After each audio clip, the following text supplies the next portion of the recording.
A empatia prepara o terreno para que o perdão possa florescer. Enquanto você não for capaz de se colocar no lugar do outro, enquanto não for capaz de olhar a situação de uma outra perspectiva, você não terá a visão completa necessária para que a compreensão possa surgir. Já quando você se move através da empatia, quando os olhos do outro se tornam os seus olhos, você é agraciado com a clareza que naturalmente o levará ao perdão. Essa mensagem está dizendo para a gente aplicar empatia para alcançar o perdão. Mas a gente precisa pensar por que o perdão é importante. E antes mesmo disso, o que é o perdão? Se eu preciso perdoar alguém, é porque esse alguém cometeu algum erro comigo. Será que perdoar é esquecer o que aconteceu? Será que é isentar a pessoa que cometeu o erro das consequências do que fez? Será que agir com essa pessoa como se esse erro que ela cometeu comigo nunca tivesse existido, isso que seria perdoar? Como diria o Rossandro Klinger, perdoar não é esquecer o que aconteceu, mas esquecer a dor do que aconteceu. E como diria aquele bom e velho livro A Cabana, que eu sempre cito aqui, o perdão é mais importante para quem perdoa do que para quem é perdoado. Isso porque, ao perdoar o ofensor, o ofendido está livre. Enquanto não perdoa, ele continua preso ao ofensor. Perdoar é delegar o julgamento para Deus. E aqui, novamente, aquela nossa velha ressalva. Se você tem fé, vamos seguindo aqui comigo o raciocínio. Se você não tem, extraia o que faz sentido para você e esqueça o resto. Então, se eu perdoo, eu estou delegando o julgamento para que Deus, que tem todas as informações, enquanto eu só tenho informações limitadas e enviesadas pela minha maturidade atual, pela experiência, para que Ele faça um julgamento preciso. Ou seja, já não posso pensar que perdoar é isentar de consequências. Ah, então eu perdoo e devo ter o relacionamento com a pessoa que errou comigo, como se nada tivesse acontecido. Diz o livro A Cabana que para haver um relacionamento verdadeiro seria necessário que houvesse uma verdadeira mudança. Perdoar te permite amar o ofensor apesar do erro, mas não te obriga a relacionar com ele, não te obriga a confiar nele. Basta não desejar o mal, não desejar a vingança que normalmente aparece travestida de justiça. Eu vou citar um trecho do livro que diz assim: o perdão não exige de modo algum que você confie naquele a quem perdoou. Mas, caso essa pessoa finalmente confesse e se arrependa, você descobrirá em seu coração o milagre que irá lhe permitir estender a mão e começar a construir uma ponte de reconciliação entre os dois. Algumas vezes, e isso talvez pareça incompreensível para você agora, essa estrada pode até mesmo levar ao milagre da confiança totalmente restaurada. Fecha aspas aqui. Ou seja, você não precisa confiar sem que tenha percebido uma mudança verdadeira.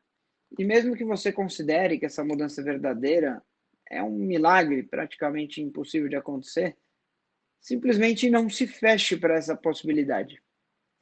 Então nós já sabemos algumas coisas aqui, ó, que perdoar não é esquecer, mas que ao perdoar eu estou livre, né? Eu estou livre do quê? Daquele ódio, daquela raiva que eu carregaria dentro de mim.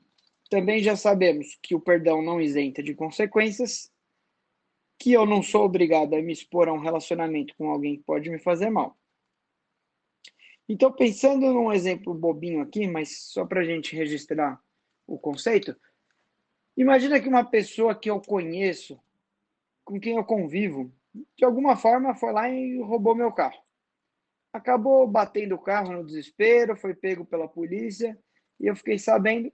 E lá na delegacia, o ladrão me pede perdão. Diz que estava desesperado, não sabia o que estava fazendo. Vai adiantar alguma coisa ficar com raiva dele?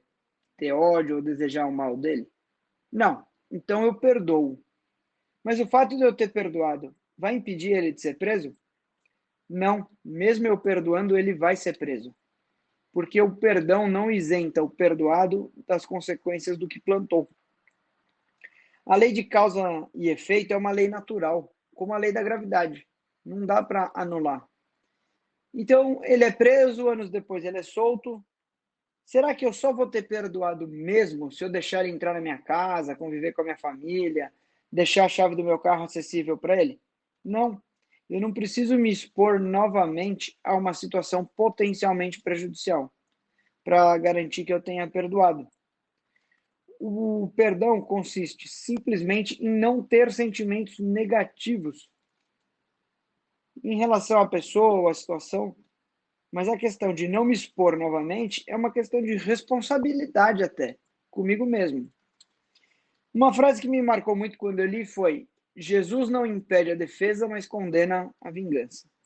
Ser precavido não é vingança, mas querer fazer justiça, entre aspas, com a própria mão, sim.